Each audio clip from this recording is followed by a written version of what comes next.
Hello students, welcome back to our channel mathematics guru. तो चलिए students, आज हम क्लास 10th एनसीईआरटी मैथ की प्रश्नावली 1.2 की प्रश्न संख्या 7 को सॉल्व करेंगे, जो कि मेरा लास्ट पार्ट है। तो आइए क्वेश्चन को देखते हैं। क्वेश्चन में क्या कह रहा है, यहाँ देखिए।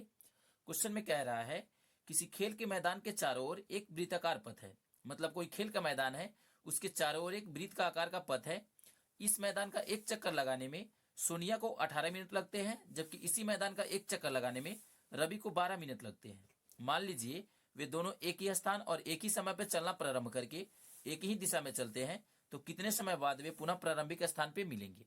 हमें बताना है कि अगर वो दोनों एक ही स्थान से चलना प्रारंभ करता है और एक ही समय पर चलता है, तो बताइए कि कितने समय बाद वो पुनः उसी स्थान पर आकर मिलेंगे जहां से उन्होंने स्टार्ट किया था। तो आइए स्टूडेंट्स, इस क्वेश्चन को सॉल्व करने से पहले इसके बेसिक कॉन्सेप्ट को जानते हैं। कॉन्सेप्ट को समझ जाएंगे तो क्वेश्चन मेरा इजीली सॉल्व हो जाएगा।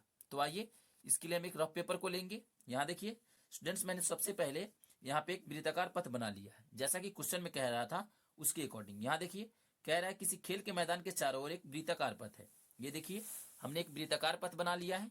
मान लीजिए कि ये खेल का मैदान है, ठीक है, और इसके चारों तरफ एक वृत्ताकार पथ है। इस वृत्ताकार पथ का एक चक्कर लगाने में सोनिया को लगता है 18 मिनट, जैसा कि क्वेश्चन में दिया गया है, और इसी का चक्कर लगाने में रवि को लगता है 12 मिनट, एम फॉर मिनट, और रवि को कितना लगता है 12 मिनट लगता है, ठीक है। अब हमें इसको सॉल्व करना है। इसका हम क्या करेंगे कि मेरा आंसर प्राप्त होगा। हमें बताना है, क्वेश्चन में और कह रहा है कि मान लीजिए कि वे दोनों एक ही स्थान से चलना प्रारंभ करते हैं। मान लीजिए कि वे दोनों यहां से चलना प्रारंभ करते हैं, एक ही स्थान पे चलता है, यहीं से प्रारंभ करता है चलना, और एक ही दिशा में चलता है। दोनों एक ही दिशा में जाएगा, दोनों इधर ही जा रहा है एक ही दिशा में, ठीक है, यहां से जाएगा, ठीक है जी। देखिए एक ही स्थान से प्रारंभ किया दोनों ने, रवि और सोनिया दोनों ने यहां से प्रारंभ किया और दोनों ने इसी तरह भागना शुरू किया इस दिशा में, ठीक है। और यहां से भागते भागते फिर बताइए कि कितना समय बाद वे यहां पे आके मिलेंगे, जबकि दोनों ने यहीं से शुरू किया है, एक ही टाइम पे और एक ही समय पे और एक ही दिशा में, ठीक है। और बताइए कि कितने समय बाद वे पुनः यहाँ पे आके मिलेंगे। स्टूडेंट्स, वो चाहे तो दिन भर ऐसे दौड़ते रह जाएगा, रवि और सोनिया चाहे तो दिन भर इसका चक्कर लगाते रह जाएगा, तो ऐसे तो मेरा आंसर ही नहीं प्राप्त होगा। अगर वो दिन भर चक्कर लगाएगा तो हम कैसे इसका आंसर प्राप्त करेंगे। हमें बताना है कि कम से कम कितने समय बाद वो यहाँ पे आके मिलेगा, कम से कम, ठीक है। सोनिया को कितना लगता है, एक चक्कर लगाने में सोनिया को लगता है 18 मिनट। देखिए सोनिया को लगता है एक चक्कर लगाने में 18 मिनट और रवि को लगता है 12 मिनट। मान के चलिए सोनिया एक चक्कर और लगाती है, तो पहले 18 लगता था, एक चक्कर और लगाएगी तो क्या हो जाएगा, 36 हो जाएगा। पहले 18 लगता था एक चक्कर लगाने में, तो 2 चक्कर लगाएगी तो क्या हो जाएगा, 36 हो जाएगा। उसी तरह रवि को 12 मिनट लगता है एक चक्कर लगाने में, तो 2 चक्कर लगाएगा तो क्या हो जाएगा, 24 हो जाएगा। फिर चलिए तीसरा चक्कर का बात कर लेते हैं। मान लीजिए सोनिया यहाँ से फिर तीसरा चक्कर लगाती है, तो पहले 18 मिनट लगता था, उसके बाद क्या हुआ, 36 मिनट लगा। अब एक और चक्कर लगाएगी तो क्या हो जाएगा, 54 मिनट हो जाएगा। तो यहाँ पे लिख देंगे हम 54। चलिए फिर इसको देखते हैं, रवि भी तीसरा चक्कर लगाएगा। अब यहाँ से रवि शुरू करेगा, तो एक चक्कर लगाया तो 12, दूसरा चक्कर लगाया तो क्या हो गया 24, तीसरा चक्कर लगाएगा तो क्या हो जाएगा 36, ठीक है। अब स्टूडेंट्स आप यहाँ देख सकते हैं मेरा आंसर प्राप्त हो चुका है। यहाँ देखिए जो दोनों में कॉमन आता है वही मेरा आंसर होता है। देखिए इसमें भी 36 और इसमें भी 36, दोनों में 36 है, तो यहाँ मेरा आंसर आ चुका है। लेकिन कैसे आंसर लाएंगे, बात तो यह है कि सर हम आंसर कैसे लाए, ठीक है। ये तो मैंने ऐसे आपको समझाया है, लेकिन हम इसका क्या करेंगे कि मेरा आंसर प्राप्त होगा, तो आपको थोड़ा सा यहाँ पे दिमाग लगाना है, कॉमन सेंस लगाना है। देखिए इस क्वेश्चन में नहीं कहा जा रहा है कि कम से कम समय में मिले, क्वेश्चन में नहीं कहा जा रहा है। थोड़ा सा आपको यहाँ पे कॉमन सेंस लगाना है। यहाँ पे मैंने क्या कॉमन सेंस आपको कहा लगाने के लिए, कि यहाँ पे कम से कम वो कितने समय में मिलेगी ये बताना है। अगर ज्यादा से ज्यादा कहा जाए तो दिन भर दौड़ेगी तब भी नहीं मिल पाएगी, 10 बार मिलेगी, 20 बार मिलेगी, ऐसे तो मिलते ही रह जाएगी। लेकिन कम से कम कितने बार में मिलेगी ये हमें बताना है। तो जब भी कम से कम की बात हो तो आप वहां पे निकालेंगे एलसीएम, और अधिकतम की बात हो तो वहां पे निकालेंगे एचसीएफ। लेकिन यहाँ पे देखिए अधिकतम की तो बात नहीं हो रही है, कम से कम कितने समय में मिलेगी ये बताना है। तो हम 18 और 12 का एलसीएम निकाल लेंगे, ठीक है, तो हमें आंसर प्राप्त हो जाएगा, ठीक है। तो चलिए सर्वप्रथम इसको सॉल्व करते हैं। इसी के सारे क्वेश्चन को सॉल्व करेंगे, यही मेरा बेसिक था। अगर आपने इसको समझ लिया होगा तो क्वेश्चन मेरा इजीली सॉल्व हो जाएगा। चलिए इसको साइड में रखते हैं। चलिए इसको सॉल्व करने के लिए एक पेपर को लेते हैं। यहाँ देखिए हमने एक पेपर को ले लिया है।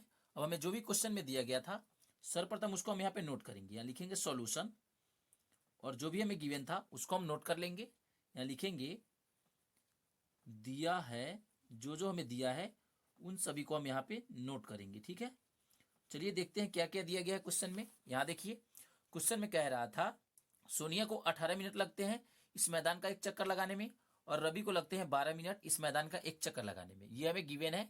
आइए पहले इसको लिख लेते हैं, उसके बाद हम क्वेश्चन को सॉल्व करेंगे। यहाँ पहले नोट करेंगे। चलिए इसको नोट करके हम पहले लिख देते हैं, उसके बाद हम डायरेक्टली क्वेश्चन को सॉल्व करेंगे। तो यहाँ देखिए स्टूडेंट्स, मैंने मान के लिख दिया है। मैंने क्या लिखा है, मैदान का एक चक्कर लगाने में सोनिया द्वारा लिया गया समय 18 मिनट तथा मैदान का एक चक्कर लगाने में रवि द्वारा लिया गया समय 12 मिनट है। जैसा कि अभी अभी हमने आपको समझाया था, उसी के आधार पे मैंने इसको लिख दिया है। अब हम सॉल्व करेंगे। हमें क्या सिद्ध करना है जी, हमें एलसीएम लाना है। तो लिखेंगे यहाँ पे, तो एलसीएम किसका किसका, 18 और 12 का। ठीक है, यहाँ लिखेंगे 18, 12 बराबर वाट। हमें एलसीएम निकालना है, इसलिए मैंने लिख दिया एलसीएम बराबर वाट। चलिए अब इस एलसीएम को हम निकालेंगे, यहाँ से हमें आंसर प्राप्त हो जाएगा। आप किसी भी विधि का प्रयोग करके इस एलसीएम को निकाल सकते हैं। यहाँ हम आइए लिखेंगे यहाँ पे, इसलिए किसी भी विधि का प्रयोग कर सकते हैं। तो हम लिखेंगे 18 और 12 का अभाज्य गुणनखंड करने पे, इसका और इसका अभाज्य गुणनखंड करना है। तो लिखेंगे 18 और 12 का अभाज्य गुणनखंड करने पे, ये हम अभाज्य गुणनखंड विधि से निकाल रहे हैं, आप किसी भी विधि से निकाल सकते हैं। अब इसका अभाज्य गुणनखंड करेंगे, उसके बाद यहाँ पे हम इसको नोट करेंगे। चलिए इसका अभाज्य गुणनखंड करते हैं। एक रफ पेपर लेंगे। यहाँ देखिए हमने एक रफ पेपर को ले लिया है। इसका अभाज्य गुणनखंड पहले कर लेते हैं। क्या क्या दिया गया है, 18, पहले 18 का करेंगे, उसके बाद हम 12 का करेंगे। चलिए 2 से देंगे तो कितना हो जाएगा 9, ये 3 से देंगे तो क्या हो जाएगा 3। फिर 12 को देख लेते हैं, 2 से देंगे 6 और फिर 2 से देंगे 3। ठीक है जी, इसको हम कैसे लिख सकते हैं, देखिए 2 गुणा 3 गुणा 3, और इसको हम कैसे लिख सकते हैं 2 गुणा 2 गुणा 3। यहाँ देखिए इसको आप चाहे तो ऐसे भी लिख सकते हैं, ये 2 है तो 2, गुणा है तो गुणा, 3 कितने बार है 2 बार है, तो इसके पावर में हम 2 लगा देंगे। ये देखिए ये 2 है तो 2, कितने बार 2 है 2 बार, तो हम यहाँ 2 लिख देंगे और गुणा 3। आइए इसी को हम यहाँ पे नोट करेंगे। यहाँ लिखेंगे पहले 18 बराबर, ठीक है 18 का क्या आया है, यहाँ देखिए 2 गुणे 3 का स्क्वायर, यहाँ लिख देंगे 2 गुणा 3 के पावर 2। ठीक है, उसके बाद ये 12 है, 12 को भी लिख देते हैं। देखिए क्या है 2 का स्क्वायर गुणा 3, यहाँ लिख देंगे 2 का स्क्वायर और गुणा 3। चलिए इसको सॉल्व करते हैं। हमें एलसीएम लाना है, तो एलसीएम के लिए हम क्या करते हैं जी, यहाँ देखिए इसमें भी 2 इसमें भी 2, दोनों में 2 है, यहाँ भी 3 और यहाँ भी 3, इसमें भी दोनों में 3 है, तो दोनों में मिल रहा है, तो जो मिलेगा हम सिर्फ उसी को लेंगे। ठीक है, देखिए इसमें दोनों में मिल रहा है तो मिलने वाला को ही लेंगे, अगर नहीं मिलने वाला होता तब भी लेते, क्योंकि एलसीएम का नियम होता है जो मिलेगा उसको भी लेना है और नहीं मिलेगा उसको भी लेना है। तो आइए हम किसको लेंगे, यहाँ देखिए इसमें भी 2 और इसमें भी 2, इसमें भी 3 और इसमें भी 3, इसका घात कुछ नहीं है तो 2 है, लेकिन इसका घात तो कुछ है ही नहीं, तो ये मेरा क्या हो जाएगा 1। देखिए इसका घात 2 है, इसका घात कुछ नहीं है तो 1, मतलब जिसके ऊपर कुछ नहीं रहता है उसके ऊपर क्या होता है 1 रहता है। अब देखिए एलसीएम निकालना है, तो एलसीएम के लिए हम क्या करेंगे, यहाँ लिखेंगे एलसीएम किसका किसका 18 और 12, इन दोनों का एलसीएम निकालना है। एलसीएम के लिए हम क्या करेंगे, सबसे बड़ी घात को लेंगे। ये देखिए ये 2 के पावर 2 और ये 2 के पावर 1, किसका पावर बड़ा है, इसका पावर बड़ा है, तो जो पावर बड़ा होगा उसको हम ले लेंगे। देखिए इन दोनों में 2 था, जिसका पावर बड़ा था उसको हमने यहाँ पे ले लिया। अब देखिए 3 वाला को, इसका 3 का पावर 1 है, इसका 3 का पावर 2 है, कौन बड़ा है 3 का पावर 2 बड़ा है, तो हम बड़े वालों को लेंगे। ठीक है, अब देखिए 2 को हम 2 बार गुणा करेंगे तो 4, 3 को 2 बार गुणा करेंगे तो 3 तिहाई 9, इन दोनों को गुणा कर लेते हैं, ये हो गया मेरा 36। देखिए मेरा 36 आंसर आ गया, ये हो गया मिनट, 36 मिनट मेरा आ गया आंसर। अतः वे दोनों पुनः, प्रारंभिक स्थान की बात हो रही थी तो हम यहाँ लिखेंगे प्रारंभिक स्थान पर। ठीक है, प्रारंभिक स्थान पर हमने क्या लिख दिया, अतः वे दोनों पुनः प्रारंभिक स्थान पर, यहां पर लिख देते हैं 36 मिनट बाद मिलेंगे, ठीक है। और ये हो जाएगा मेरा आंसर। कितने मिनट बाद मिलेंगे जी?